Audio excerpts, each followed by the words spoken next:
Começamos agora mais um Observatório Cultural conversando com um chegado. Não é um paraibano, mas é um cara bem chegado da nossa cultura aqui. Eu converso hoje com o Antônio Nóbrega. É um prazer conversar com você, Antônio Nóbrega. Tá bom, olha, eu começo logo fazendo um reparo com esse nome chegado. O meu avô é de Patos, então eu sou um pouco permanente. E tem coisas na sua história que também se aproximam com a Paraíba, a gente vai conversar sobre isso já. Tem bastante, é um estado que eu tenho muito apreço mesmo, é a Paraíba. Vamos conversar lá por trás, né? Começar pelo início. Como é que você encontrou a cultura, ou foi a cultura que lhe encontrou? Como você se tornou quem você é hoje, através dessa trajetória na cultura? Bem, artisticamente eu comecei muito cedo, muito jovem, né? Comecei com violino porque meu pai percebeu que eu era musical, pelo fato de eu ficar batucando na mesa, nas horas das refeições. Ele então me botou para estudar violino. Estudei violino, com o tempo eu organizei um conjunto com minhas irmãs. Lá em casa éramos eu e mais 3 moças. E depois, em 1970, fui convidado por Ariano para integrar o Quinteto Armorial, né?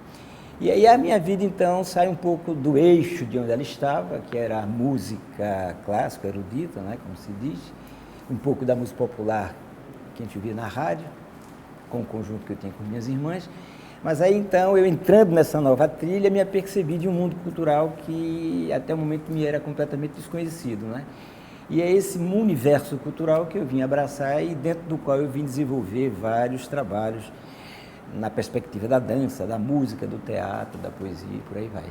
E nesses primeiros momentos de batucar na mesa, nas refeições, quem eram as referências? Quem você ouvia ou quem você admirava na cultura? Olha, nessa ocasião eu era muito jovem, eu tinha sei lá, 9, 10 anos, né? Quando eu estava na Escola de Belas Artes, o meu universo cultural, ele era praticamente fechado na música erudita que eu estudava, Bach, Vivaldi, né? Estou me lembrando agora, relembrando-me dos últimos compositores que eu estudei, e tocava com minhas irmãs aquelas músicas que ouvíamos nas rádios, né? Que na época tinha até um repertório mais eclético, que a gente escutava, por exemplo, música em espanhol, como Guantanamera, Guantanamera. Escutava até música em francês, Dominique Nick Nick, Sanalete, Simplement. E a gente absorvia essas músicas e eu cantava com o meu grupo, né? Mas era um universo cultural que não tinha muito a ver, eu não conversava com esse que a gente chama de cultura popular, né? Então, a partir repetindo do convite feito por Ariano, então eu como que dei uma guinada assim por um caminho completamente novo, original, não é? E desconhecido para mim. E uma aproximação que você tem também na tua história com a Paraíba é a participação na Orquestra de Câmara do Estado da Paraíba. Então, como é que se deu essa chegada aqui na Orquestra de Câmara? Então, quando eu estudava violino em Recife, eu fui convidado pelo José Kaplan, né, que era o diretor e era o regente, o maestro da orquestra, e ele então me convidou para integrar. Então eu vinha semanalmente aqui, às vezes mais do que uma vez por semana, tocando a orquestra, né? Pela minha habilidade, pelo meu estudo de violino, então ele viu que eu tinha condições de participar da orquestra. Mas além disso, eu passava muito por João Pessoa, né, e depois Campina Grande, quando eu ia para o sertão, porque meu pai é cearense, mas ele é cearense filho de um paraibano que nasceu em Patos. Na verdade, meu nome é Antônio Carlos Nóbrega de Almeida. Esse Almeida é de cepa patense, se diz assim, ou patoense, né? E meu avô imigra, então, para a parte sul do Ceará, onde ele começa a criar uma industriazinha, a usina do algodão, e aí termina um homem bem-sucedido, né? Manda os filhos estudarem nas capitais, né? Meu pai vai estudar medicina em Salvador, depois vai em Recife.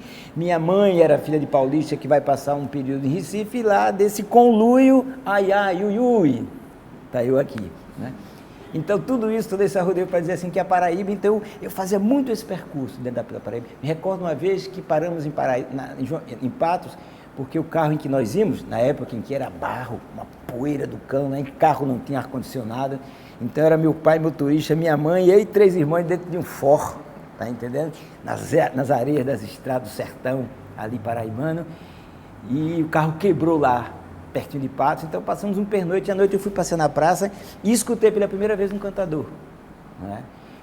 Isso, então eu tinha 14, 15 anos. Né? Então eu tenho essa mancha, no bom sentido, indelével na minha memória, que é esse cantador que eu escutei em Patos. E você já citou essa aproximação com o Ariano Suassuna, né?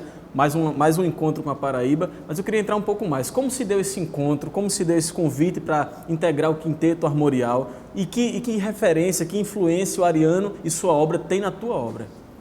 Tá, Ariano me viu tocando violino, um concerto de violino na igreja São Pedro dos Clérigos, em Recife. Ele procurava justamente um violinista para ocupar esse lugar de tocador de violino ou rabeca no quinteto.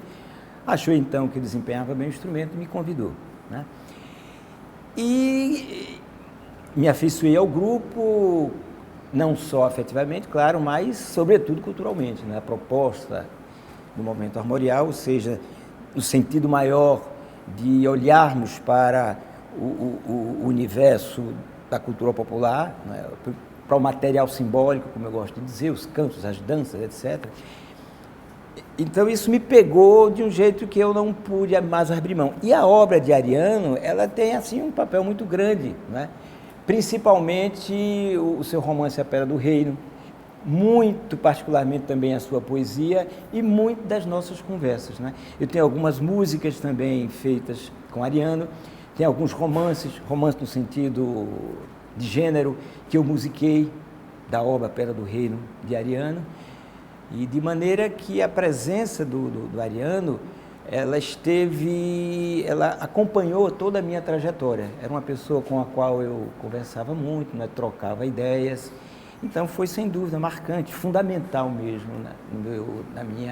na minha carreira profissional e mesmo na minha visão de mundo, posso dizer. Uma coisa que marca a tua trajetória na cultura é a diversidade de linguagens que a tua obra abarca ou se apropria, né? O circo está lá, a poesia, a cultura popular, a dança, enfim. Como é que esse manancial se manifesta na tua obra? Realmente a cultura, entender por linguagens, é só uma forma de pensar? Está tudo junto mesmo? É um balaio só? Olha, eu acho que tem algumas razões, né? Deve ter alguma razão pessoal, né? De inclinação ao heterogêneo.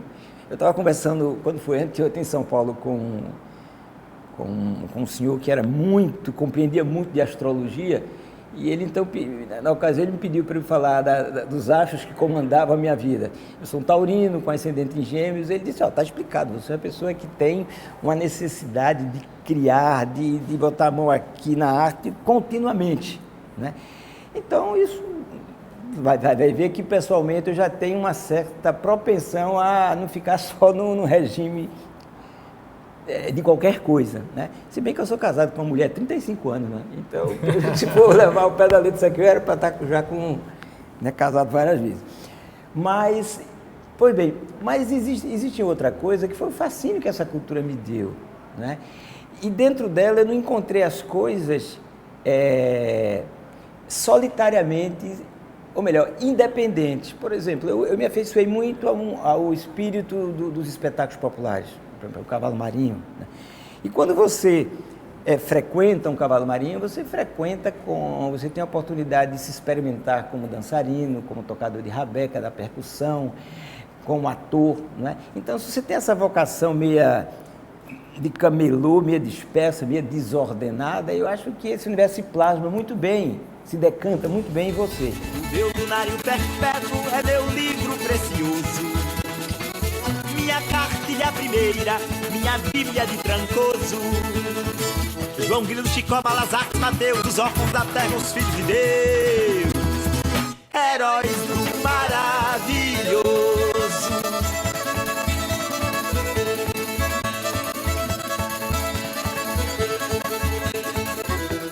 Cada pessoa constrói o mundo a partir de suas particularidades, dos seus impulsos e daquilo que a vida vai se colocando na frente dele, né? Então, eu tive sorte também como eu disse a você, de conversar muito com a Ariano, e a Ariano também, dentro do universo do escritor, era um cara múltiplo, né? Ele era cronista, ele era dramaturgo, romancista, poeta, etc. Artista visual também, né? Artista visual, né? Se brincasse, ele terminaria compondo, né? Até como letrista, compôs músicas. Né? Eu tive um avô que era intelectual e com o qual eu conversei muito, não é? E que já abriu dentro de mim esse meu lado intelectual de escrever, de ser blogueiro, entendeu?